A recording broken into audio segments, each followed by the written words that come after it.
35-40 वर्षाचे शिक्षकी व्रतामध्ये काही अनुभव आपणाशी मी बोलणार आहे. तेवढाच त्या माझी जमिनी बाबत एक मी तुम्हाला ठामपणे सांगतो की मी जो काही प्रत्येक उपक्रम सांगेल त्यातला प्रत्येक उपक्रम मी स्वतः 35 वर्षाच्या कालावधीमध्ये आमच्या शाळेमध्ये विद्यार्थ्यांच्यासाठी शिक्षकांच्यासाठी राबवलेलं आहे. त्यामुळं त्याची चर्चा करताना मला खूप विलक्षण आनंद वाटतो. आपण सगळेजण शिक्षक म्हणून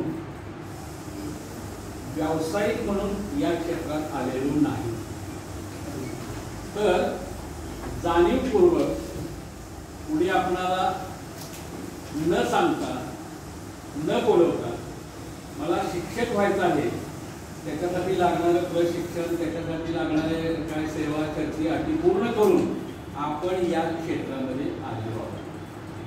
जसं वारी होऊन गेली नुकतीच दीड महिन्यापूर्वी, त्या वारीमध्ये कुणालाही या म्हणून निमंत्रण करावं लागत नाही, सगळेजण स्वयंस्फूर्तीने येतात. तसं मराठी विषयाचा मी शिक्षक म्हणून, एक व्रत म्हणून किंवा एक निष्ठा म्हणून मला एक आवड आहे, मला एक सक्षम समृद्ध उत्तम माणूस घडवायचा आहे, या भूमिकेतून आपण आलेलो आहोत किंवा त्या भूमिकेमधून आपण कार्य करतो आहोत. त्याच्यामुळं मी पहिल्यांदाच नेहमी मराठी शिक्षक भेटला की मला त्याच्यामध्ये एक विद्यार्थ्यांची आई दिसते. आणि आई होण्यासाठी ताडेगुरुजी नेहमी म्हणतात की बाई असावं लागतं, असं नाही. तो लौकिका तो अर्थशब्दाचा वेगळा आहे, तुम्हाला लगेच ध्यानात येईल.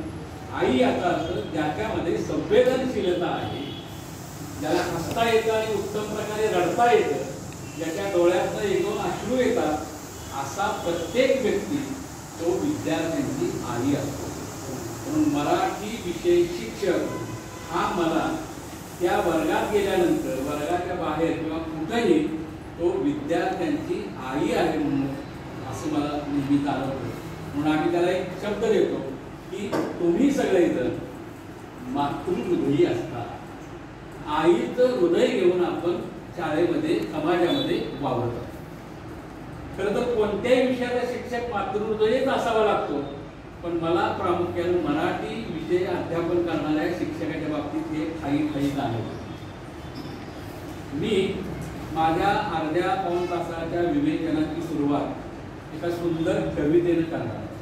ती कविता मी लिहिलेली नाही, माझी नाही, पण ती इतकी सुंदर कविता आहे, मला ती खूप आवडते. ती जास्तीत जास्त शिक्षकांच्या पर्यंत ती पोहोचावी असा माझा सातत्याने प्रयत्न. त्या कवितेचं नाव असं आहे की मुळीच वाईट वाटत नाही. मुळीच वाईट वाटत नाही अशी ती कविता. काय म्हणतो त्यातला कवी बघा.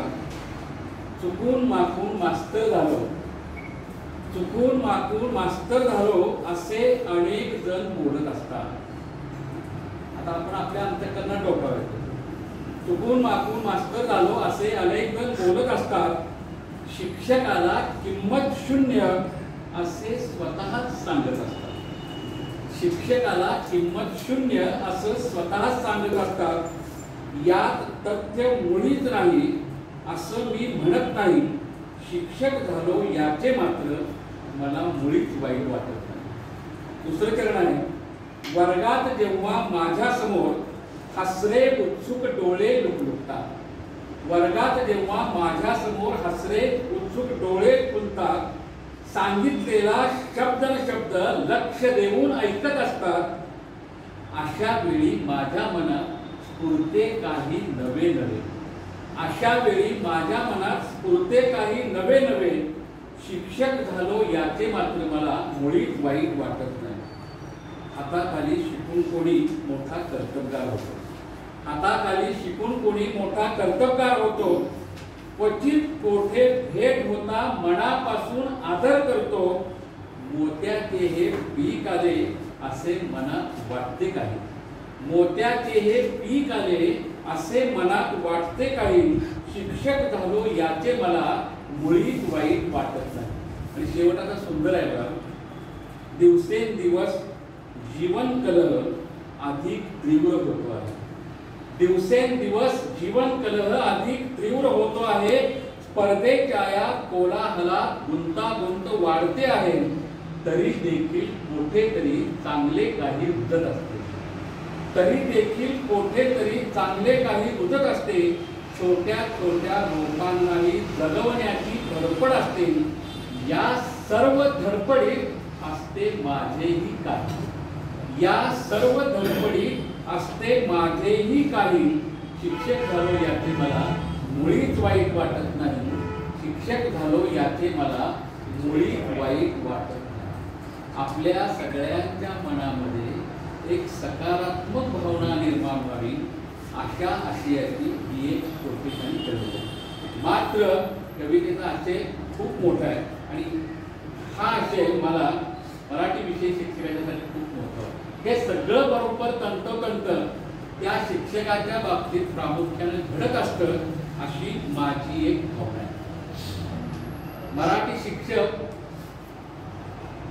तुम्ही आम्ही सारेजण शाळेचा कणा असतो असं मानलं. शाळेचा आरसा म्हणजे मराठी विषय शिक्षक असतो. कारण शाळा पाहायची झाली तर मराठी विषय शिक्षकाची संवाद साधावा, शाळेविषयी गप्पा माराव्यात, शाळेत काय चाललेलं आहे, कसं वातावरण आहे हे तो बरोबर काय करत असतो, सांगत असतो. शाळेचा वर्तमानाचा चेहरा म्हणजे मराठी अध्यापक. शाळा कशी आहे त्या शिक्षकावरनं कळतं, मराठी विषय शिक्षकावरनं कळतं. शाळा समाजाभिमुख करण्याची खूप मोठी भूमिका मराठी अध्यापक निभावतात. प्रत्येक कार्यक्रमामध्ये बघा आपलाच सहभाग जास्त असतो. अन्य विषयाचे शिक्षक म्हणतात की ते मराठी विषय शिक्षकाचं काय काम आहे, आम्ही फक्त मुलं शांत बसवायची किंवा पाठीमागे आम्ही बसायची. प्रत्येक ठिकाणी असं घडतं. मराठी अध्यापक हा त्या शाळेचा चैतन्य असतो. तो संस्कार करता या भूमिकेतून समाजात वावरत असतो. सांस्कृतिक कार्यक्रमाच्या माध्यमामधनं समाज संवेदनशील करण्याची जबाबदारी त्याच्यावरती खूप मोठी असते. आणि सगळ्यात महत्त्वाचं मला खूप शब्द तो भावला की मराठी विषय शिक्षक हा त्या शाळेचा प्रवक्ता असतो. जसं एखाद्या पक्षाचा, एखाद्या संघटनेचा, एखाद्या समाजाचा त्यानंच बोलायचं संघटनेविषयी, समाजाविषयी. तसं शाळेविषयी बघा तुम्ही प्रत्येकाने आत्मपरीक्षण करा. ती जबाबदारी आपल्यावरच येऊन पडते. सगळे पडलेले आहेत की आपण त्याच्यातनं बाजूला होऊ शकत नाही. त्यामुळे मराठी अध्यापक हा त्या शाळेचा प्रवक्ता असतो. मी ही मराठी अध्यापकांची एक भूमिका तुमच्या समोर मांडली. मग तुम्ही म्हणाल हे सगळं शाळा चैतन्यदायी करणं, प्रवक्ता, संस्कार करणं वगैरे हे सगळं आम्हीच करायचं का? त्याला उत्तर आहे हे सगळं बजरंग आपणच करायचं. कारण आपण हे व्रत म्हणून बजरंग म्हणतात ना, बजरंग होऊनच करायचं. आमचा विद्यार्थी हे व्रत म्हणून, एक निष्ठा म्हणून, आपली जबाबदारी म्हणूनच आपण हे करायचंय आणि ते आनंदाने करायचं. आनंदाने करायचं. चेहऱ्यावरती कुठल्याही प्रकारची निराशेची, नकारात्मकतेची सुरकुती साधी सुद्धा असता कामा नये. तर मी उत्तम मराठी शिक्षक होऊ शकतो. मराठी शिक्षकाचं आचरण हा दुसरा मुद्दा मिळतो. खूप महत्वाचा असतो समाजात, खूप महत्वाचा आहे. याच्यासाठी मला व्यंकटेश माडगुळकरांच्या बनगरवाडी या कादंबरीतला एक प्रसंग तुम्हाला सांगावासा वाटतो. सर्वच शिक्षकांचं आचरण ही त्याची एक नैतिक जमेची बाजू असते. त्याला बोलण्याचा अधिकार त्या शब्दामधून प्राप्त होतात. पण ते आपल्यावरती जबाबदारी जास्त आहे. बनगरवाडीमध्ये शिक्षक असतात, तरुण असतात, वाडी लहान आहे, 50-60 घरांचं गाव आहे, आटपाडीपासून जवळ आहे. आता जी लेंगरेवाडी म्हणून जे गाव आहे आटपाडी तालुक्यामध्ये, बनगरवाडी, व्यंकटेश तात्यांनी त्या लेंगरेवाडीचं बनगरवाडी असं असं नाव देऊन ती कादंबरी अजून ती लेकरेवाडी आहे. खूप छोटं गाव आहे. शनिवारी आटपाडीचा बाजार होतो. दर शनिवारी गुरुजी शाळा सुटल्यानंतर आठवड्याचा शिधा आणण्यासाठी आटपाडीला जात असतात. एके दिवशी शनिवारी गावातील एक तरुण लग्न झालेली गुरुजींच्या घरी येते आणि गुरुजींना सांगते की गुरुजी, संध्याकाळी येताना अजून देखील मानदेशाच्या प्रत्येक बाजारामध्ये हे चित्र आहे. कसं, तिथे शिलाई काम करणारे असतात, तिथे केस कापणारे लोक असतात, तिथे बाजाराच्या बाहेर भजी तळणारे लोक असतात, शेळ्या बिळ्या, खूप छान बाजार भरतो तिथे. तर गुरुजी, संध्याकाळी येताना माझा हा ब्लाउज पीस तेवढा काय करा, शिवून आणा. संपला तिथं प्रश्न. किती व्यंकटेश तात्यांनी चित्र रंगवलं. मराठी विषय शिक्षकाच्या चारित्र्यावरती नव्हे, सगळ्या शिक्षकांच्या चारित्र्यावरती समाजाचा किती प्रचंड विश्वास आहे, किती प्रचंड विश्वास आहे. त्या बाईच्या सासूबाईने विचारलं नाही, कारण ती गुरुजींच्या घरी गेली. त्यामुळे कुणालाही गुरुजींच्या विषयी, त्यांच्या चारित्र्याविषयी, त्यांच्या नैतिक संस्काराविषयी तीळ मात्र सुद्धा शंका येत नाही. अशा वेळेला त्या गुरुजींची भूमिका मग किती. मग संध्याकाळी गुरुजी येतात, तो लापाला ब्लाउज पीस दिलेला असतो, जम्पर पीस दिलेला असतो, तो छान शिवून आणतात आणि दुसऱ्या दिवशी ते सांगायला येते, गुरुजी खूप छान झालं बरं का, गुरुजी खूप छान झालं. हा किती महत्वाचा प्रश्न आहे. म्हणजे शिक्षक हा किती चारित्र्यवान असतो हे हजार वेळा जरी सांगितलं तरी, हा एक प्रसंग जरी सांगितला तरी आपल्याला काय होतंय, पुरेसं होतं. विद्यार्थ्यांच्या हृदयामध्ये मराठी विषय शिक्षकांनी प्रकाशाची पेरणी करावी लागते. विद्यार्थ्यांच्या अंतःकरणातलं अज्ञान नष्ट करून ज्ञान त्याच्या अंतःकरणात भरण्यासाठी मराठी विषय शिक्षक हा कार्यरत असतो. आणखी थोडंसं मी जबाबदारीने 2-3 वाक्य बोलणार. मराठी विषय शिक्षक आणि आपली संस्कृती याचा खूप मोठा संबंध असतो. म्हणून तो संस्कृती शिकवत असतो. तो मराठी विषय शिक्षक पुस्तक शिकवत नाही, तो या देशाची, समाजाची संस्कृती विद्यार्थ्यांच्या अंतःकरणात पोहोचवत असतो. परंपराशी आणि मराठी विषय शिक्षकाचा खूप मोठा संबंध आहे. देशाची परंपरा काय आहे, आपल्या परिसराची परंपरा काय आहे, हे तो त्या समाजापर्यंत पोहोचवत असतो. मला याच्यासाठी मभा भोसले गुरुजींचं नाव खूप आवेगानं घ्यावं वाटतं. मभा भोसलेंनी जे ज्या कथा लिहिल्या, त्या कथा कृष्णाकाठच्या परिसराच्या परंपरावरती आधारित आहेत. मग आपण त्या कथा विद्यार्थ्यांच्यापर्यंत जेव्हा पोहोचवतो तेव्हा त्या त्या परिसराच्या उत्तम परंपरा मराठी अध्यापक विद्यार्थ्यांच्यापर्यंत पोहोचतो. मराठी शिक्षक हा परंपरेचा वाहक असतो. मराठी शिक्षक हा संस्काराचा, संस्कृतीचा वाहक म्हणून समाजामध्ये, शाळेमध्ये वावरत असतो. मराठी विषयाची उद्दिष्ट मी इथं नव्याने सांगायला पाहिजे असं काही नाही. आपल्या प्रत्येक पाठ्यपुस्तकामध्ये, अन्य सगळ्या ह्याच्यामध्ये स्थूल उद्दिष्ट जर म्हटलं मराठी विषय शिकवण्याचं, त्या विद्यार्थ्याला मराठी विषयामध्ये उत्तम गुण मिळावेत, त्याला उत्तम बोलता यावं, छान छान त्याला लिहिता यावं, शुद्ध लेखन यावं. पण व्यापक उद्दिष्ट ही फार महत्त्वाची आहे मराठी विषय शिक्षण.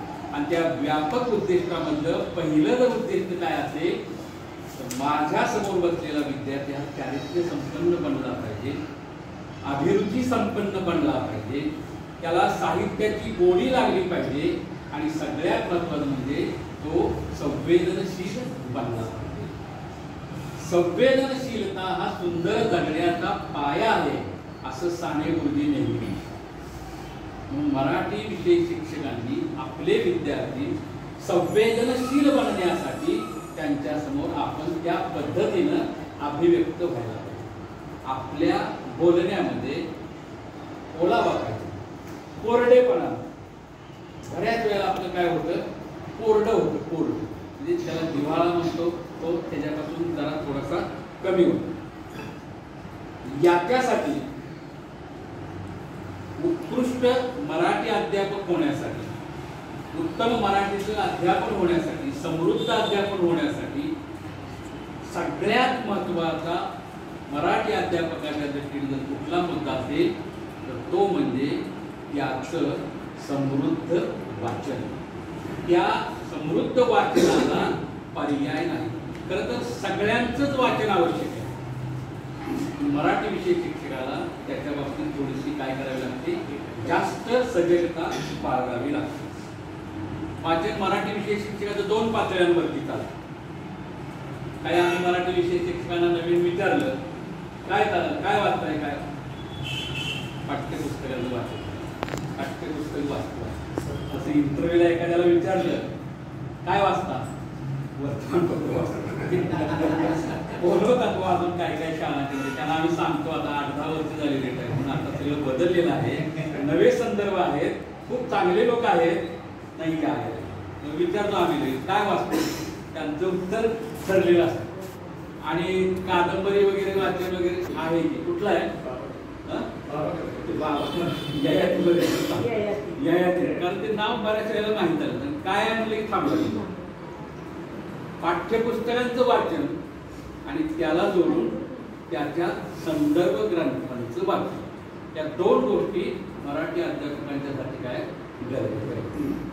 पाठ्यपुस्तकाच्या वाचनाच्या बाबतीत तुम्हाला आवडेल किंवा न आवडेल तर मी एक विधान करतो की आपण कोणत्याही वर्गाला मराठीचं अध्यापन करत असतो, कोणत्याही वर्गाला. समजा मी 9वीला शिकतो तर माझ्याकडे 1ली पासून किमान म्हणते मी 10वी पर्यंतची मराठीची सर्व पाठ्यपुस्तकं असली पाहिजे, मी ती वाचली पाहिजे. कारण कोणत्या इयत्तेमध्ये या लेखकाचा कोणता पाठ आहे, त्याचा काय संस्कार आहे, त्याचे काय संदर्भ आहे, याची माहिती आपल्याला असणं गरजेचं आहे. त्यामुळं तुम्ही कोणत्याही वर्गाला मराठीचं अध्यापन करा, पण किमान 1ली पासून 10वी पर्यंतची मराठी विषयाची पाठ्यपुस्तकं आपण वाचलेली असली पाहिजे. आणि मग त्या अनुषंगानं इतर संदर्भ ग्रंथ आपणाला वाचावे लागतील किंवा वाचले पाहिजे.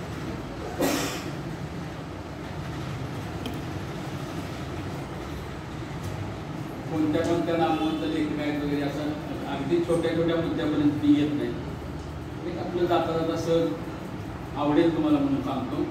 आम्ही तो प्रयोग केलेला आहे, बरेच मला इथे दिसणारे शिक्षक पण करतात. तर आता आमचं घरी बऱ्यापैकी छोटेखानी म्हणलं तरी वाचनालय झालेलं आहे. ते काय आम्ही बाजारात गेलो आणि एकदम 10,000-20,000ची पुस्तकं आणली असंही झालेलं आहे. दर महिन्याला एक पुस्तक मराठी अध्यापकांनी घ्यावंच अशी एक काय छोटेखानी वाचन मुद्द्यासाठी म्हणून तर काय सांगायचं, काय बोलायचं. दर महिन्याला एक पुस्तक मराठी अध्यापकांनी घ्यावं. विद्यार्थ्यांना आणि आपल्याला शब्दकोश उत्तम प्रकारे हाताळता आले पाहिजे, विश्वकोश हाताळता आले पाहिजे. आपल्या शालेय ग्रंथालयात असतील तर तो एखाद्या तासाला तो विश्वकोश किंवा शब्दकोश वर्गात नेऊन काय म त्या नामावलीमध्ये जाऊन मग काय माहिती काढता येईल ते विद्यार्थ्यांना एक प्रात्यक्षिक घेऊन विश्वकोश हाताळण्याच्या संदर्भामध्ये आपणाला एक प्रात्यक्षिक घेऊन शब्दकोश हाताळण्याच्या संदर्भामध्ये एखादं प्रात्यक्षिक घेऊन दाखवता येईल. हे अत्यंत गरजेचं आहे, अत्यंत गरजेचं आहे. ग्रंथालय भेट हा एक माझा महत्त्वाचा मुद्दा आहे. आपल्या गावातलं ग्रंथालय, शाळेतलं ग्रंथालय ते काय विद्यार्थ्यांना आपण घेऊन जातो, विद्यार्थी पाहतात, थोडा वेळ तिथं बसतात, त्याचा आनंद घेतात. गावातलं ग्रंथालय सुद्धा तिथं खूप पुस्तकं असतात, पण ते आपल्या विद्यार्थ्यांना ठाऊक नसतं ग्रंथालय कुठं आहे गावात. तुम्ही अनुभव घ्या, या गावामध्ये उत्तम ग्रंथालय, त्यातल्या विद्यार्थ्यांना ते ग्रंथालय गावाचं कुठं आहे ठाऊक आहे. कुठला तरी पोलीस स्टेशनच्या समोर वगैरे, तर ग्रंथालयाच्या समोर पोलीस स्टेशन असं नाही. पोलीस स्टेशनच्या समोर आत बोळात जावा, ग्रंथालय म्हणजे बोळाचं, त्याला रस्त्यावरची जागा कोण घेणार, कशी मिळणार. लक्षात आलं मी तुम्हाला सांगतो. आम्ही एक 10 वर्षापूर्वी सलग 10 वर्षे मी चौफेर नावाचा एक दिवाळी अंक संपादन केला. चौफेर समाचार चौफेर सलग 10 वर्ष केला. दुसऱ्या वर्षी त्या अंकाला मुंबई मराठी पत्रकार संघाचा पहिला क्रमांक मिळाला. आम्ही बक्षीस घेण्यासाठी आमचे कार्यकर्ते प्रकाशक मधवाना आम्ही घरी मुंबईला गेलो. मुंबई मराठी ग्रंथालय संघाची भव्य जगात मोठे सगळ्यात ते ग्रंथालय मुंबईचे ते आम्हाला सापडले. पत्ता दिला. तो पत्ता काय होता? प्लाझा सिनेमा जवळ मुंबई मराठी ग्रंथालय संघ दादर. कितीतरी रिक्षावाल्याने विचारलं, टॅक्सीवाल्याने विचारलं, तिथल्या तिथंच तो फिरतोय. त्या कुठल्याही माणसाला मुंबईकराच्या दादर मधल्या ते ग्रंथालय कुठे नेमकं सांगता येईल. आम्ही त्या ग्रंथालयात फोन लावला आणि त्यांना विचारला, आम्ही इथे बराच वेळ झाला फिरतोय, गाडी फिरते, टॅक्सी फिरते, ते ग्रंथालय त्यांना सापडेना झाले. एक करा म्हणजे फार महत्वाचा म्हणतोय, प्लाझा सिनेमा कुठे आहे विचारला तर त्याला सांगा. मग तोच टॅक्सीवाला मग सांगायचं प्लाझा सिनेमा जवळच आहे. त्यानं बरोबर त्या सिनेमाच्या थिएटरजवळ येऊन ठेवलं. त्यांनी सांगितले प्लाझा सिनेमाची भिंत आणि या मुंबई मराठी ग्रंथालय संघाची भिंत एकच आहे, सामायिक भिंत. प्लाझा सिनेमाच्या मैदानावरती ती टॅक्सी 2 मिनिटात गेली. तिथं ते ग्रंथालय आम्हाला जवळजवळ 20 ते 25 मिनिटं सापडलं नाही. जागतिक दर्जाचं मोठं ग्रंथालय समाजातल्या जवळजवळ 95% लोकांना ते कुठे कळत नाही किंवा माहिती. त्यामुळे जरूर आपण एक प्रयोग करूया. एखाद्या दिवशी आपल्या शाळेच्या एका वर्गाला गावातल्या ग्रंथालयाला पूर्व कल्पना देऊन एक भेट घडवून आणू. कुठे विश्वकोश वगैरे शब्दकोश काय आहे, बालवाङ्मय कुठे आहे, काय आहे. समजा छोटं जरी ग्रंथालय असलं तरी मुलांना तिथं बसू दे. हे आपल्या गावाचं ग्रंथालय आहे, पुस्तकं वाचायला मिळतात. बऱ्याच जणांनी सभासद होण्याचं सुद्धा टाळलेलं असतं. आपण म्हणतो ग्रंथालय ही लोकाश्रयावरती चालतात किंवा चालू असतात. लोकाश्रय मिळाला पाहिजे ना उत्तम प्रकारे. तेव्हा गावातल्या ग्रंथालयाला भेट ही एक आपली संकल्पना रुजवा. एक तासाची एक सहल क्षेत्र भेट खूप सुंदर ग्रंथालयाच्या भेटीच्या निमित्तानं घडू शकते. त्या ग्रंथालयामध्ये आता नवीन एक समृद्ध वाचन म्हणजे दिवाळ्यांचं खूप सुंदर आता दिवाळ्यांचे यायला लागलेले आहे. ते बऱ्याच वाचनालय घेत असतं. तर दिवाळी झाल्यानंतर एखाद्या दिवशी मुलांना घेऊन गेलो आणि त्या ग्रंथपालांना सांगितलं तुमच्याकडे समजा बालवाङ्मयाचे किती अंक येतात, 2-3च येतात, तेवढेच बाहेर काढून ठेवा आणि मग मुलांना ते दाखवूया. हे किशोर आहे, हे आनंद आहे, हे मुलांचं मासिक आहे, हे केसरीचा छावा आहे, हे बरोबर मांडून ठेवूया. म्हणजे मुलांना ती नावं समजतील. त्याचं ते वाचन प्रक्रियेकडं मुलांना एकदम पटकन असं उडी मारून घेता येतं. जेव्हा आपण 2-3 वेळा मुलांना नेऊ ग्रंथालयामध्ये त्यावेळेला ती मुलं हळूहळू त्या वाचनाकडे काय करतील वळतील. मग शाळेत विचारतील आपल्या शाळेत छावा येत नाही का, आपल्या शाळेत आनंद येत नाही का. मग ते सरांना ते आणावं लागेल. अशी ती प्रक्रिया आपल्याला घडवून आणावी. ग्रंथ प्रदर्शनांना भेटी हा एक उपक्रम खूप छान करता येण्यासारखा आहे. मुळात सहल ही संकल्पना जरा आपण वेगळ्या पद्धतीने शाळेमध्ये रुजवूया, वेगळ्या पद्धतीने प्रयत्न करू. ग्रंथ प्रदर्शनांना भेटी द्यायची. वेगवेगळ्या त्यांच्या पालकांच्या संरक्षणानं मुलांना एखादं पुस्तक खरेदी करता येते का, छोटंसं 10 रुपयाचं 15 रुपयाचं, तो आपण प्रयत्न करू शकतो. बालवाङ्मयाच्या बाल पुरवण्या दर शनिवारी येतात. भरपूर छोट्या छोट्या मुलांना वाचण्यासाठी येतात. आपण आपल्याकडे येणाऱ्या वृत्तपत्रामध्ये ती पुरवणी जर सोमवारी शाळेत घेऊन गेलो आणि मुलांना ती मुलांच्या समोर ठेवली, त्यांच्या हातात दिली तरी सुद्धा मुलं वाचून व्यवस्थित येतात. आता वाचनाचा आणखी एक प्रकार खूप मोठ्या प्रमाणात रूढ व्हायला लागलेला आहे की ज्याला शिक्षकांचे अभिवाचन असं संबोधलं जातं. म्हणजे मुलांना उत्तम प्रकारे आपण स्वतः काही भाग वाचून टाकतात. अभिवाचन त्याला वाटलं पाहिजे अरे असं वाचन मी आता घरी जाऊन काय करणार, वाचणार. तर विषय निघाला म्हणून मोहिते सरांचं मी खास या ठिकाणी अभिनंदन करतो. मला वाटतं 2 महिन्यांपूर्वी दैनिक सकाळने महाराष्ट्रातल्या वाचनप्रेमींच्यासाठी अभिवाचन स्पर्धा घेतली होती. त्या अभिवाचन स्पर्धेमध्ये मोहिते सरांनी भाग घेतला होता आणि विशेष म्हणजे त्यांचा त्या अभिवाचन स्पर्धेमध्ये क्रमांक आला. सकाळतर्फे त्यांना खास सन्मानपत्र देऊन त्यांच्या शाळेमध्ये जाऊन अभिवाचन ही एक कला आहे. स्पष्ट शब्दोच्चार, विरामचिन्हांचं भान आणि त्याच्यातली एकाग्रता, 2-3 गोष्टी जर आपल्याला असतील तर आपण खूप छान अभिवाचन करू शकतो. तो आपल्या व्यक्तिमत्वाचा एक भाग बनतो आणि ते इतकं सुंदर होतं की दुसऱ्या दिवशी परत मुलं शिकवण्याच्या वेळेला म्हणतात, सर हा शिवाजी महाराजांचा एवढा परिचय काय करा, वाचून दाखवा, तुम्ही खूप काय करता, छान वाचता. म्हणजे यातनंच मुलांना, अशा छोट्या छोट्या उपक्रमातनंच मुलांना वाचनाची काय लागते, गोडी लागते. पुस्तक वाचन स्पर्धा नावाचा एक उपक्रम आता खूप शाळांच्या मध्ये सुरू झालेला आहे. खूप शाळा घेतात पुस्तक वाचन स्पर्धा. म्हणजे मुलांनी फक्त पुस्तकं वाचायचं आणि थांबायचं इथंपर्यंत ही स्पर्धा नाही. मुलांना वाचलेलं आकलन किती झालं म्हणून आपण त्याच्यामध्ये एक शब्द थोडासा जास्त समाविष्ट करूया, पुस्तक वाचन व आकलन स्पर्धा. आकलन म्हणजे समजणे आणि आकलनातून आचरण, हे दोन्ही एका नाण्याच्या 2 बाजू. पुस्तक वाचन व आकलन स्पर्धा. आम्ही एक वाचन कट्टा समूह म्हणून एका आटपाडीमध्ये खूप मोठं चांगलं काम करणारी संस्था आहे.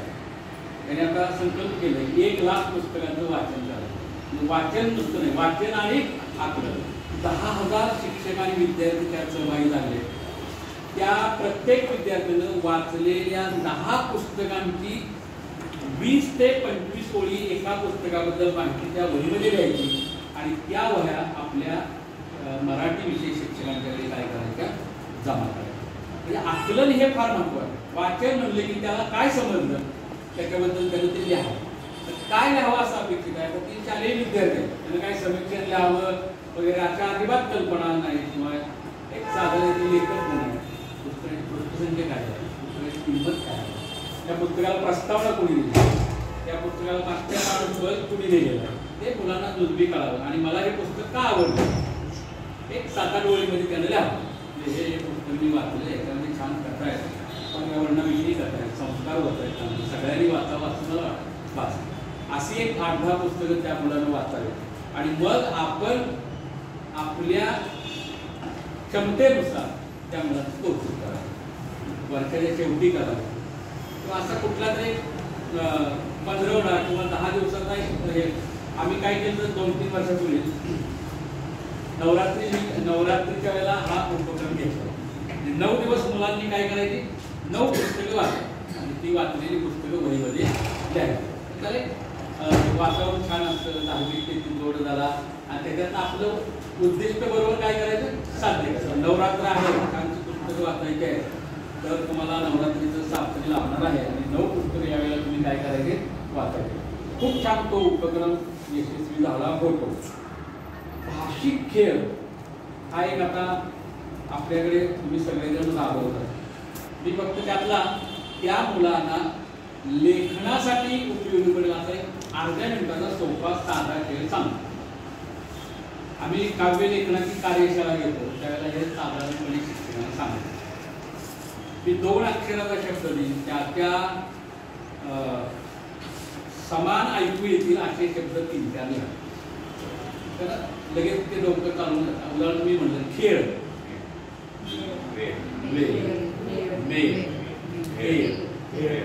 भेळ, बस. असे भाषिक खेळ जर त्यांना सोपे जर दिले, जास्त त्याच्या बुद्धीला ताण पडेल, डोक्याला ताण पडेल आणि 2-2 तास तो त्याच्यामध्ये गुंतवून पडेल. असं कुठलाही शब्द झाड, आड, माड, तार, गाड असं त्यानं पट ते काय करावे, बोलावे. हा मी एक तुम्हाला उदाहरण सांगेन. पण भाषिक खेळ हे मराठी शिक्षकांनी स्वतः तयार करून महिन्यातनं एखाद्या तासाला 5-10 मिनिटं विद्यार्थी कंटाळलेले दिसतात. अशा वेळेला भाषिक खेळाचा प्रयोग घ्यायला काय अर्थ. भाषिक खेळ आपण स्वतः तयार करू शकतो. वृत्तपत्रांचे वाचन हा एक खूप महत्त्वाचा भाग आहे आपल्या अध्यापनाच्या दृष्टीने. आता बरेच पालक, बरेच आपण सुद्धा बऱ्याच वेळेला म्हणतो काय असते वर्तमानपत्रांमध्ये काय बातम्या आहेत, सगळ्या गोळीबाराच्या बातम्या, नको त्या बातम्या असतात, पहिलं पान तर नको वाटते, असू शकतं ते. परंतु वृत्तपत्राचे काही संस्कार कोपरे असतात ते मराठी विषय शिक्षकाला बरोबर पकडता आले पाहिजे. ते पकडून ते आपल्याला विद्यार्थ्यांच्यापर्यंत देता आले पाहिजे. विद्यार्थ्यांच्यापर्यंत ते देता आले. संस्कार कथा असतात, सुविचार असतात, संपादकीय त्या शेजारी काही छानसं एखादं आर्टिकल असतं, लेख असतात, आयुर्वेदावरचे लेख असतात, हे आपण विद्यार्थ्यांच्यापर्यंत पोहोचू शकतो. म्हणजे वर्तमानपत्रांचं वाचन हा सुद्धा आपल्या दृष्टीनं एक महत्त्वाचा काय आहे मुद्दा आहे. त्यातली कात्रण संकलन हा मराठी विषयाच्या अध्यापनाचा एक महत्त्वाचा भाग करतो. मी आता माझं म्हणून सांगत नाही, परंतु महापुराच्या अगोदर महापुरात जे आमचं नुकसान झालं त्याचा हा एक फार मोठा आमचा ठेवा आहे. माझ्याकडे जवळ 20,000 कात्रं होती. मोहितेसर वगैरे बऱ्याच वेळेला घरी बघून गेले. शिवाजी विद्यापीठातले अनेक विद्यार्थी आमची कात्रणं, तुम्ही कुठलंही नाव सांगा, कुठला क्रांतिकारक सांगा, समाजसेवक सांगा, लेखक सांगा, काहीही सांगा, आयुर्वेदातलं ते कात्रण आपल्याकडे असेल इथपर्यंत आपला कात्रण संग्रह समृद्ध झाला. 15 वर्ष जर आपण केलं आणि 2019 सालच्या महापुरामध्ये जेवढं वाचत निवडते तेवढं तेवढ्याच फाईल राहिल्या आणि त्या सगळ्या फाईलचं काय झालं लागला. खूप वाईट वाटतं. तो कात्रण संग्रह फार महत्त्वाचा आहे. अनेक विद्यार्थी, अनेक शिक्षक तुमच्याकडे आमकाम आहे का त्याच्याबद्दल आहे का? आता स्वातंत्र्याच्या अमृत महोत्सवी वर्ष मुलांना जर विचारलं क्रांतिकारकांची नावं सांगतो, तो 3 सांगतो, चौथ्याला सांगतो, त्याला माहीतच नाही. राजगुरू, सुखदेव, भगतसिंग, पुढं बोल. आपल्याकडे 90हून अधिक क्रांतिकारकांची सविस्तर माहिती असणारी कात्रण की त्यातला एक एक क्रांतिकारक आपण त्यांचं शिक्षक असून सुद्धा नावही ऐकलेलं नव्हतं मी. तर लोकसत्तेने स्वातंत्र्याच्या सुवर्ण महोत्सवी वर्षामध्ये त्यावेळेला ती एक मालिका सुरू केली, गाथा बलिदानाची. काही लोकसत्तेची कात्रण असं मी पुण्यावरून जाऊन आलो, हे करायचे समजतं. 90 दिवस ती मालिका चालली होती, ती सुरक्षित राहिली. मला या अमृत महोत्सवी वर्षामध्ये त्या हस्तलिखित पुस्तिकेचा खूप मोठा काय झाला उपयोग झाला. अनेक ठिकाणी शिक्षकांच्या हातात देऊन सामुदायिक वाचन केलं. आपल्याला काय तर जाणं शक्य नाही, तर हे व्यवस्थित सांभाळा आणि परत आणा. तर कात्रण संकलन करणं, वेगवेगळ्या कात्रणांचा संग्रह करणं हा एक आपला छंद व्हावा आणि त्याच्यातनं स्वसमृद्धी म्हणून आहे आपल्या शिक्षणामध्ये भाग आहे. स्वतःची समृद्धी फार महत्त्वाची आहे. स्वसमृद्धी वाढावी हा त्याचा काय असतो हेतू आहे. वाचन, लेखन, कार्यशाळा, लेखनाची कार्यशाळा होऊ शकते मुलांच्यासाठी. तो वाचनाची कार्यशाळा आहेत. काही शिक्षक आपल्या असेल ते घेतात, खूप छान वाचून दाखवतात. आरोग्य त्याच्यामध्ये देहबोली नावाचा एक शब्द तुम्हाला माहीत असेल सगळ्यांना. तर आपण मुखाने बोलतो तर आपलं अवघड शरीर, डोळे, हात, पाय हे सगळं बोलत असतात, त्याला देहबोली म्हणतात. मराठी विषय शिक्षकाची यशस्वी होण्यासाठी त्याची देहबोली अत्यंत सजग असली पाहिजे, समृद्ध असली पाहिजे. म्हणजे विनोदी वाचतोय आणि चेहरा बोलवत नाही, अत्यंत गंभीर वाचतोय परंतु सारखं नुसतं हसत हसतच वाचतोय ते नाही. त्याला उत्तम प्रकारे अभिव्यक्त होता आलं पाहिजे. अभिव्यक्ती हा एक खूप मोठा महत्त्वाचा शब्द आहे. वाचन, लेखन कार्यशाळा घेणारे आपल्या जिल्ह्यामध्ये खूप शिक्षक आहेत. वाचनाने काय म्हणजे आता त्याच्यामध्ये आपण कुठली पुस्तकं वाचावी, काय वाचावे, त्याचा कसा संदर्भ करावा, लिहावं. लेखनामध्ये कविता लेखन लिहायचं, निबंध लेखन लिहायचं, कथांचा विषय आहे. त्याच्यापर्यंत स्पर्धा घेता येतात वेगवेगळ्या मुलांच्या. स्पर्धा वगैरे हा आपले रेग्युलर ते विषय आहेत, आपण सगळेजण घेत आहोत. आता आणखी एक बऱ्याच शाळांमध्ये होतो, बऱ्याच शाळांमध्ये होत नाही, परंतु आम्हाला खूप महत्त्वाचा उपयोग वाटतो म्हणजे आपल्या शाळेचं वार्षिक हस्तलिखित हे तयार झालंच पाहिजे. आणि ते आता मग आम्ही काय करायचं, आपणच करायचं. कारण मराठी विषय शिक्षक उत्तम प्रकारे हस्तलिखित तयार करू शकतो. वार्षिक हस्तलिखित हा एक आपल्या अध्यापनातला अत्यंत महत्त्वाचा विषय आहे. बऱ्याच काळात 1 वर्ष आपण हस्तलिखितांची स्पर्धा घेतली. आवाहन केलं वृत्तपत्रामध्ये आणि ज्या शाळांची हस्तलिखितं तयार झालेली आहे जानेवारीमध्ये आवाहन केले त्याने ती हस्तलिखितं पाठवून द्यावी तिथं BEd कॉलेजवरती पाठवून द्यावी आणि जवळजवळ गेल्या 24 एक हस्तलिखित आली त्यांचे नंबर काढले त्यांना बक्षिसं दिली त्यांचा गौरव केला की हस्तलिखितांचं एक ठिकाणी प्रदर्शन पण आपण BEd कॉलेजवरती भरवू. तुम्ही संकल्प करा यावर्षी भारतीय स्वातंत्र्याचं मूर्ती होती तर त्या आशयाचं त्याला अनुसरून असा हस्तलिखित आपल्या शाळेमध्ये तिघं चौघं आपण मराठी शिकवतो तर चौघांची विभागणी करून तयार करता येईल का सर्वांग सुंदर असं हस्तलिखित या दृष्टीने प्रयत्न करा. पण वार्षिक हस्तलिखित त्या एकूण त्या शाळेचं दर्शन त्याच्यामधनं आपल्याला काय होतं घडत असतं. त्याच्यानंतर साहित्यिक आपल्या शाळेत किंवा साहित्यिक आपल्या भेटीला हा उपक्रम आता बऱ्याच शाळांमध्ये सुरू आहे. मुलांना पण कधी कधी साहित्यिकांच्या घराला भेट द्यायला काय हरकत नाही. तो कसा राहतो काय करतो त्याचं ग्रंथालय कसं आहे त्याची लेखनाची खोली कसं आहे त्याची साधना कुठे चालते काय असतं त्याचं चाललं त्या पाठीमध्ये त्याची काय तपश्चर्या आहे कुठला आणि लिहिलं असं कधीही होत नसतं. त्याला वातावरण निर्मिती सर्वांनी सुंदर अशी असावी लागते. त्याच्यानंतर पाठांचे नाट्यीकरण मला वाटतं जाधव सरांनी 2-3 वेळा प्रयोग केलेले आहेत तुमच्याकडे.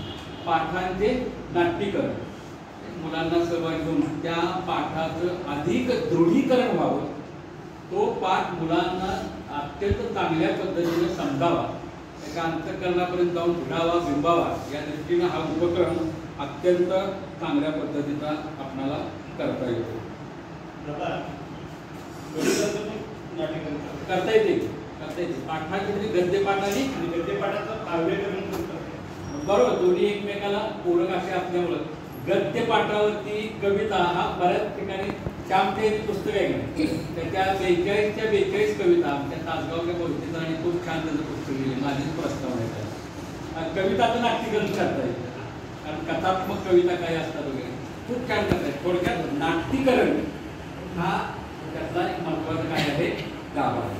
साहित्यिकांचे स्मरण दिन आता आपल्याकडे कसं 27 फेब्रुवारी पर्यंत आपण हे करतो. त्याच्याशिवाय याला फार वेळ द्यावा लागत नाही. प्रार्थनेच्या वेळेला आपला परिपाठ असतो 1-2 मिनिटांमध्ये म्हटलं आज काय 1 ऑक्टोबर महाकवी गदिमांची जयंती असते. गदिमांचं या आधुनिक रामायण आपण सर्वांनी वाचावं. 1-2-3 वाक्य जरी सांगितली तर मुलांच्या ते लक्षात राहते की आज गदिमांची जयंती आहे. 6 एप्रिलला सुलावणीची जयंती असते. 15 जुलैला मका फुटलेची जयंती. या परिसरातल्या आहेत म्हणून मी तुम्हाला सांगतो. तुम्हाला शारदा सागरांच्या विषयी त्यांचा केला जातो त्या भागामध्ये स्मरण दिन जयंती वगैरे तर मुलांच्यापर्यंत पोहोचतो. आपलं कसं होतं आपण एकत्र येतो साहित्यिक वगैरे आणि मोठा हार घालून त्यांची माहिती सांगतो. पण हे प्रार्थनेच्या वेळेला 1 मिनिटामध्ये जर मुलांच्यापर्यंत जर गेलं आपल्या परिसरातल्या साहित्यिकांचे स्मरण दिन तर ते अत्यंत चांगल्या प्रकारे होऊ शकते. आता साहित्य संमेलन सांगली जिल्ह्यामध्ये बऱ्याच गावांच्या मध्ये भरतात. आपल्या शाळेतला एखादा वर्ग त्या साहित्य संमेलनाला भेट म्हणून जर आपण त्या उपक्रमाला जर गेलो तर मुलांना तिथं आलेले साहित्यिक पाहता येतील. त्यांच्या स्वाक्षरींचा संग्रह करणे एकातले किती उपक्रम होतात त्यांचे विचार ऐकता येईल. तिथं ग्रंथ प्रदर्शन असतं अन्य प्रदर्शन असतात ती मुलांना अनुभवता येतील. आणि साहित्य संमेलन ही संकल्पना काय आहे हे शालेय विद्यार्थ्यांना विद्यार्थी दशेतच समजेल. आपण जेव्हा विद्यार्थी होतो त्यावेळेला इतक्या उपक्रमांची समाजात रेलचेल नव्हती. पण आता साहित्य संमेलन करतायत गावोगावी साहित्यिक लिहित आहेत साप्ताहिक मासिकं येत आहेत ती शाळांच्या मध्ये येत आहेत. हे सगळं आपल्या वेळेचं नियोजन करून मुलांच्यापर्यंत आपल्याला पोहोचवता येईल. शाळेमध्ये सुद्धा आपण साहित्य संमेलन 2-3 वर्षात 1 वर्ष काय करू शकतो भरवू शकतो. आम्ही हा आमच्या परिसरातल्या शाळांच्या मध्ये 1 वर्ष आत प्रत्येक वर्षी होऊ शकत नाही. त्या शाळा निवडून तिथं असे काही शिक्षक आहेत वगैरे त्यांना घेऊन कर्नाटक शाळेमध्ये 2-3 संमेलनं खूप झाली. जिल्ह्याचं पण संमेलन झालं त्यावेळेला तिथल्या शिक्षकांनी तिथं खूप चांगल्या प्रकारे सहकार्य केलं होतं. जिल्ह्यातनं मुलं आली. हा एक अध्ययनाचाच आपला भाग होऊ शकतो. आता एक लोप पावत चाललेल्या उपक्रमाकडे मी येतो आणि तुम्हाला आवाहन करतो की तो उपक्रम आपण या दिवाळीपर्यंत राबवा. विद्यार्थ्यांचे पत्रलेखन. आता ते पेपरात लिहितंय, मुलं मार्क देत आहे, सगळं होतंय. पण माझं असं आव्हान आहे की 20 रुपये खर्च करू. ते पण खर्च करायला लागतील असं नाही. एखाद्या पालकाला किंवा विद्यार्थ्याला सांगितलं तरी होईल. आणि एक 50-40 पोस्टातनं पत्र आणायची आणि एक दिवस मुलांना 10-15 मिनिटं व्यवस्थित माहिती सांगून त्या मुलांनी आपल्या मामाला, मावशीला, शिक्षकांचा पत्ता लिहून ते पत्र वर्गाची एकत्र करून पोस्टात टाकण्यापर्यंत तो उपक्रम आपण करायचा. या दिवाळीच्या शुभेच्छा SMS नाही किंवा व्हॉट्सअपवर पत्राने देण्याचा आपल्या विद्यार्थ्यांच्याकडून आपण उपक्रम करून घेऊया. खूप त्या मुलांना आनंद वाटेल. त्यांचं चित्र काढायचं, पंथीचं वगैरे. दिवाळी म्हणजे काय असतो? आनंदाचा उत्सव, प्रकाशाचा उत्सव. अशी 2-3 वाक्य त्यांच्याकडनं करून घ्यायची, उत्तम हस्ताक्षरामध्ये लिहून घ्यायची, त्याला बॉर्डर वगैरे द्यायची, पत्ता लिहायचा. त्या मामाला तो आश्चर्य वाटतो, अरे वर्षात ना आपल्या घरी पत्र आले, 2-3 वर्ष झालं पत्र आता प्रदर्शनात येतंय का काय कोणाचं? कितीतरी वर्ष झाली. मी हा दरवर्षी घ्यायचो. क्रांती दिनाला, क्रांती दिनाच्या शुभेच्छा, दिवाळीच्या शुभेच्छा मुलांना लिहायला सांगायचं. आणि परत तर त्याला एवढं हे झालं की काय पत्र आम्हाला न सांगून घ्यायला लागलं, आमच्या शिक्षकांना पण यायला लागलं.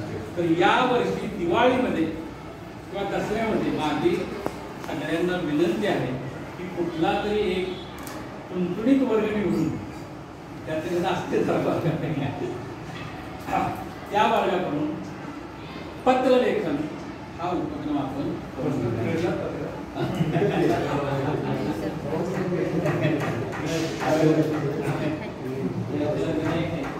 शुभेच्छा किंवा अभिनंदन वगैरे असेल. शिक्षक हा सुंदर म्हणजे बोलण्याच्या ओघात जाधव सरांना उपक्रम सांगायचा राहिला, ते आता माझ्या लक्षात झालं.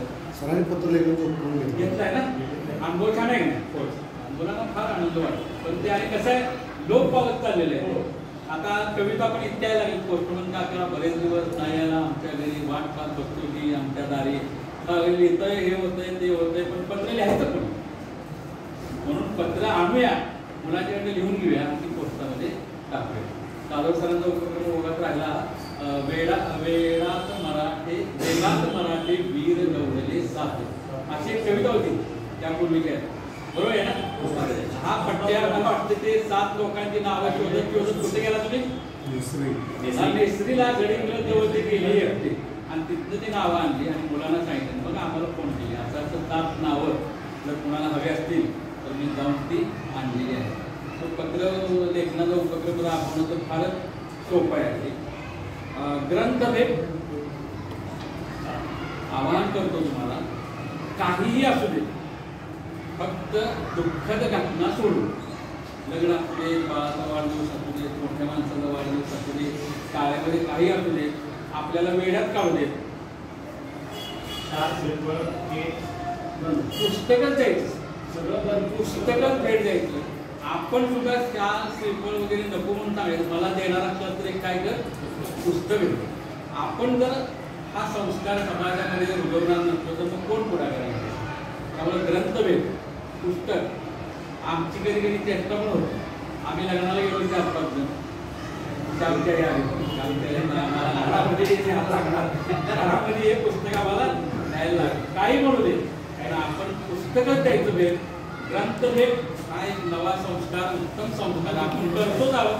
पण बऱ्याच वेळेला आपणच बघू सगळे पाकिट द्यायला लागले, काय एवढा पगार आहे आणि काय सुद्धा दिले नाही, आणून काय नाही, काय सुद्धा सुंदर पुस्तक तुम्ही द्या. फक्त नवीन शैक्षणिक साधने करा. नंतर ते सुद्धा CD, मोबाईल, व्हॉट्सअप वगैरे ज्याला मी स्पर्श केलेला नव्हता मगापर्यंत, या ठिकाणी आहे.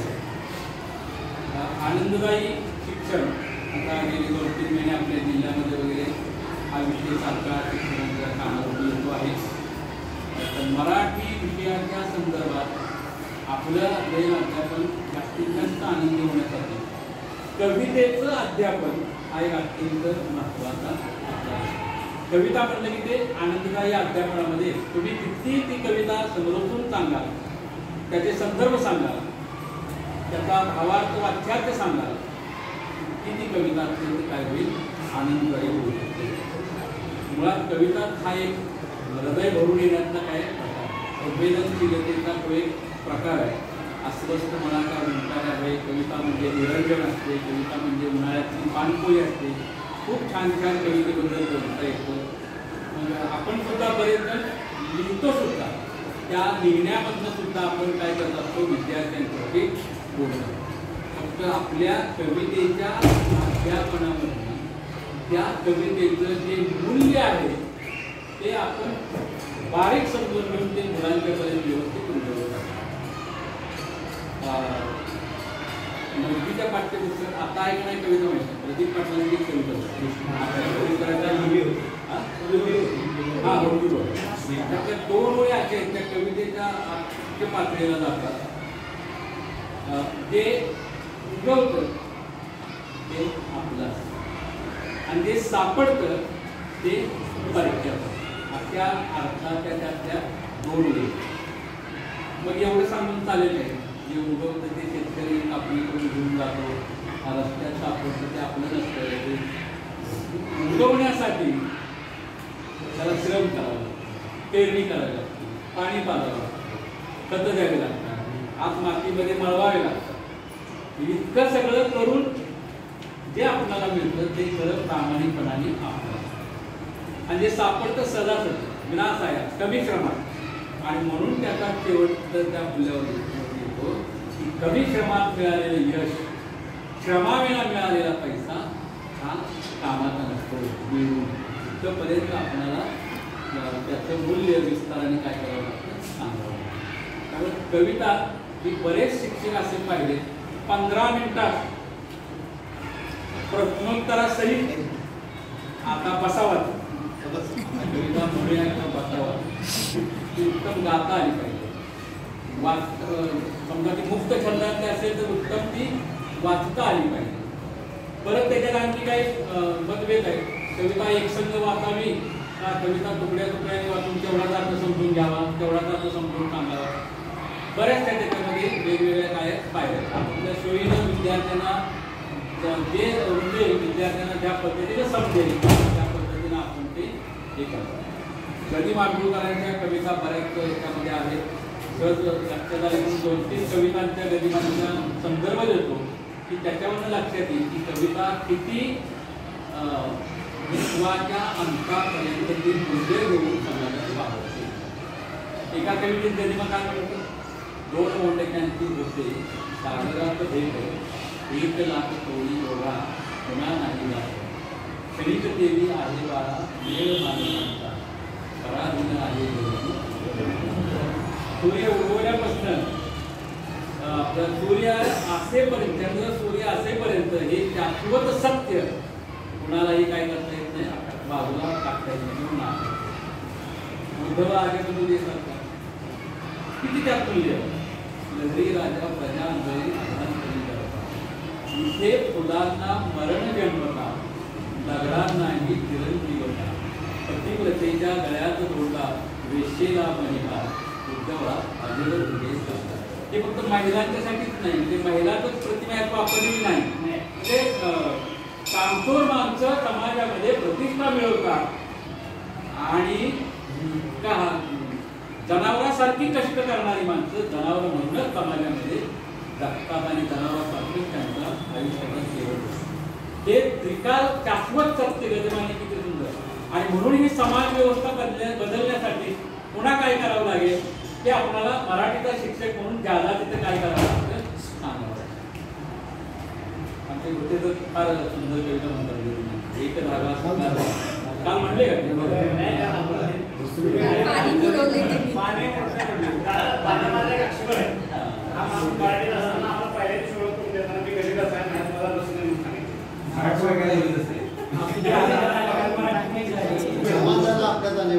समारोप वगैरे येतो. कविता होतीच याच्यापेक्षा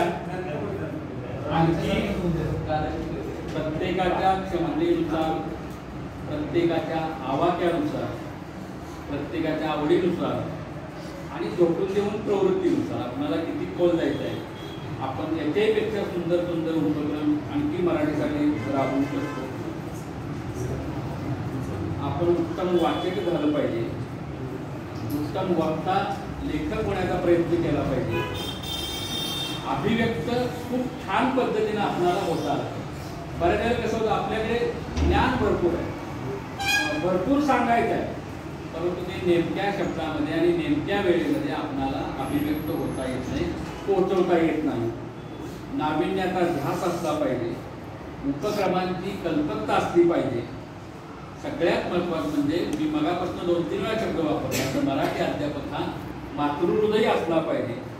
त्याचं ज्ञान शब्दसंग्रह समृद्ध असला पाहिजे, त्याची वाणी रसाळ असली पाहिजे, गोड असली पाहिजे. विद्यार्थ्यांचे कान तयार झाले पाहिजे. इंग्रजी शाळांचा प्रश्न आता खूप मोठ्या प्रमाणात येतो आहे, आपल्याकडे विद्यार्थ्यांचा ओढा वाढतो आहे. अशा वेळेला त्या विद्यार्थ्याला आपणच मराठी शाळेमध्ये ओढून आणू शकतो. या पद्धतीनं आपण नवे नवे उपक्रम करत जर कार्यरत राहिलो तर खूप छान पद्धतीनं आपल्याला एक उत्कृष्ट शिक्षक म्हणून समाजामध्ये वावरता येईल. सांगली जिल्हा मराठी अध्यापक संघ या दृष्टीनं सातत्यानं प्रयत्नशील असतो. मराठी अध्यापक संघाचं एक त्रैमासिक निघतं. इतके दिवस ते काही वर्ष सातारमधनं निघालं, काही वर्ष ते सिंधुदुर्गमधनं निघालं. आता येणारा अंक हा सोलापूरवरनं प्रकाशित होणार आहे. सोलापूरकरांच्यावरती ती आता जबाबदारी दिलेली आहे. हा अंक फक्त मराठी विषय शिक्षकांना लिहितं करण्यासाठी आहे. तुम्ही ते लिहावं, आपल्याकडे पाठवून द्या, मोहिते सरांकडे द्या, जाधव सरांकडे द्या. ते लेखन आपण तिकडे पाठवून देऊ. जवळजवळ 1,500 त्याचे सभासद आहेत. सगळे महाराष्ट्रभर तो अंक वितरित केला जातो. त्याची वर्गणी, वार्षिक वर्गणी 1,000 रुपये आहे, 1,000 रुपये आहे. त्याच्यामध्ये मराठी अध्यापक संघाचं सभासद पण होता येतं, मराठी अध्यापक संघाला मदत पण झाली आणि मराठी अध्यापक संघाच्या अंकामध्ये आपणाला सहभाग होता येईल. त्यांची पुस्तकं त्यांनी लिहिली, तर मराठी अध्यापक संघाच्या वतीनं त्या पुस्तकांच्या लेखकांचा गौरव करण्याचा पण प्रयोग दरवर्षी केला जातो. तुमची 2-3 पुस्तकं झाली मॅडम ना? 3 नाटक प्रकाशित आहेत, कविता संग्रह आणि ललित. ठीक आहे. यावर्षी जर गेल्या वर्षीचा जर असेल, आता गेल्या मराठी निवेदन होतं मला, तर त्या काही पुस्तकं पाठवून द्या. त्यांना प्रमाणपत्र, रोख बक्षीस, सन्मान चिन्ह विशेष कृती सत्रामध्ये दिली जातात. तर मराठी अध्यापक हा समृद्ध होण्यासाठी त्या मासिकाच्या, त्रैमासिकाच्या माध्यमामधनं वेगवेगळ्या प्रकारचे प्रयोग केले जातात. मला वाटतं तुम्हाला मॅडम एकदा बक्षीस मिळालेलं आहे, 2 पुस्तकांना मिळाले. हे खरं तर कसं आहे, तुम्ही त्यात सहभागी झालं पाहिजे. आपण लिहितो पण ती पुस्तकं जास्तीत जास्त लोकांच्यापर्यंत काय झाली पाहिजेत, पोहोचली पाहिजे. जोशीबाईंची बरेच निबंध मराठी अध्यापक संघामध्ये पूर्वी प्रसिद्ध झाले. आता या 4 वर्षात बाई जरा काय मराठी अध्यापक संघापासून थोडंसं हे आहे, लांब आहे. तर सहभागी व्हा. त्यांच्या इथे वाचन लेखन कार्यशाळा प्रतिवर्षी खूप छान घेतली जाते. तर सगळे आलेले शिक्षक मी बघतो आहे, खूप छान पद्धतीनं आपापली शाळा समृद्ध करण्याचा प्रयत्न. उगले सरांचं साप्ताहिक बघा, त्याच्यामध्ये कदाचित ती एकमेव शाळा असेल की मुलांच्या अभिव्यक्तीला आणि सर्जनशीलतेला वाव देणारं ते साप्ताहिक. शाळेत ते मुलं जी कथा लिहितात, कविता लिहितात, निबंध लिहितात, ते छापीलच तयार करतात प्रत्येक. आणि त्या नाव काय दिलं सर आपण? तेजस्वी प्रकाश असं ते नाव आहे. तर ते साप्ताहिक असे वेगवेगळे प्रयोग आपण आपल्या शाळेमध्ये करू शकतो. आता छापील साप्ताहिक रजिस्ट्रेशन त्यांनी केलेलं आहे. आपण हस्तलिखित करू शकतो, हस्तलिखित या ठिकाणी निर्माण करू शकतो. तर मला जे होते तंत्रस्नेही सोडून माझ्या अनुभवातून जे मांडायचे होते आपल्यासमोर ते मी मांडलेले आहेत. त्याच्यावरती आपल्याला काही चर्चा करायची असेल तर ते आपण करू शकता. पण एकच आहे की वाचण्याशिवाय आपल्याला समृद्ध होता येणार नाही. त्याच्यासाठी जर एखादं छानसं पुस्तक आपण विकत घेऊ स्वतःला जास्तीत जास्त समृद्ध करावं अशा प्रकारचं मी तुम्हाला आवाहन करतो. खरं तर मी आता हलवाई आहे मला आता कमी सहभाग असतो आणि त्यांच्या सहकार्याने मला निमंत्रित केलं, इथं बोलण्याची संधी दिली, त्याबद्दल त्यांच्याविषयी कृतज्ञता व्यक्त करतो. तुम्हा सर्वांच्या विषयी मनापासून ऋण व्यक्त करतो, कृतज्ञता व्यक्त करतो. आणि अशीच वेळोवेळी कुठेतरी भेटण्याची संधी मिळावी. आपण जर हस्तलिखित तयार केलं तर मोहिते सरांना फोन करा, आम्ही तुमच्या शाळेत येऊन दोघं ते हस्तलिखित पाहू, त्याच्याविषयी काय आपल्या भावना व्यक्त करू. वाचन लेखन कार्यशाळा घ्यायची असतील तर आपले हे सगळी मंडळी तयार आहेत, आपणाला जाता येईल, तिथं मुलांशी बोलता येईल. परत एकदा सगळ्यांना मनापासून धन्यवाद. जे काय आपल्याला मिळालं त्याबद्दल ऋण व्यक्त करतो. दादा खूप मोठे 55 सालापासून आम्ही संपर्कात आले. साहित्यिकांचे दादा तर फार मोठा आहे. तो दादा किती मोठा आहे मी त्यांना मी वचन दिले 1 मिनिटाचं. 2 उपसर्गात दादा मला कळले. त्यांचं नाव सुभाष आहे. मला सुद्धा विचार करता येत नाही एवढं मृदू कोमल, इतकं त्याच्यापेक्षा जास्त मृदू पण त्यांच्याकडे आहे. त्यातला सु हा उपसर्ग दादांचा खूप सुंदर आहे, चांगला आहे. आणि शेवटी त्यांनी सांगितलं अभिव्यक्त झाले दादा आपल्या सगळ्यांच्या समोर. त्यातला आधी हा उपसर्ग संस्कृतमधून मराठीमध्ये आला तर 2 दिशा घेतला. एक अभिमानाकडे जाणारा आधी म्हणजे ज्या विरुद्ध असा एक अर्थ आहे त्या आधी या उपसर्गाचा. आणि पहिला दादाला जो लागू होतो तो मात्र वेगळाच आहे. अभिमान विरहित दादा आम्ही पाहिलो सुभाष दादा, आणि तो कोणता आहे जो योग्य आहे, ज्याची योग्यता आहे. दादा तुम्ही किती रिटायर होऊन वर्षे झाली तर आम्ही आल्या म्हटलो की तुम्ही सेवा निवृत्त नाही झाला, अजूनही सेवा देत आहे आमच्यासारख्या माणसांना. आणि हे गरजेचं पण आहे. तुम्ही मराठी भाषेचं हे जे तुम्ही प्रेम दिलात आम्हाला ते आम्ही पुढे सांभाळू, एवढंच अभिवादन प्रशिक्षणाच्या आमच्या सर्वांच्या वतीने देतो. सुभाष प्रोफेसर एक साहित्यिक, शिक्षणामध्ये अनेक वर्ष सेवा केल्यानंतर नियत गुणमानाप्रमाणे ते निवृत्त झाले, पण त्यांनी कोणत्याही सेवेतून आज निवृत्त नाही आहे. आजही शिक्षणाशी, साहित्याशी, समाजातल्या सर्व समाज घटकांची जी बांधिलकी आहे ते उत्तरदायित्व आहे. त्या तळमळीनं जपणं हे फार दुर्मिळ उदाहरण आपल्या समोर आहे. सांगली जिल्हा मराठी अध्यापक संघाच्या निर्मितीमध्ये सरांचं असणारं योगदान, अध्यापक संघाला असणारं मार्गदर्शन अत्यंत बहुमोलाचं आहे. आज आमच्यासारखे अनेक इथं बसलेले मराठी अध्यापक आहेत, शिक्षक आहेत, तर त्यांना सातत्यानं मार्गदर्शन करणं. पूर्वी त्यांनी कार्याध्यक्ष म्हणून जिल्ह्याची जबाबदारी सांभाळली, राज्यावरती त्यांनी काम केलं. आजही मराठीचं जे त्रैमासिक आहे त्याच्यामध्ये ते संपादक म्हणून काम करतात. भिलोडीमध्ये सानेकृती संस्कार केंद्राच्या माध्यमातून संस्कार केंद्र हा शब्द केवळ नव्हे तर खऱ्या अर्थानं संस्कार कसे पेरायचे असतात आणि पेरण्यासाठी एकही सुसंधी ते सोडत नाही आहे. निमित्त कोणतंही असो, आता जे आपल्याकडं पुढं जो सण समारंभ येतोय, नवरात्र येतोय, आणखी इतर काही आपल्याकडे येत आहेत, तर ते गणपती येत आहेत, तर त्यावेळेला सुद्धा मुलांनी पुस्तक वाचावं, मूर्ती दान करावी आणि पुस्तक घेऊन जावं.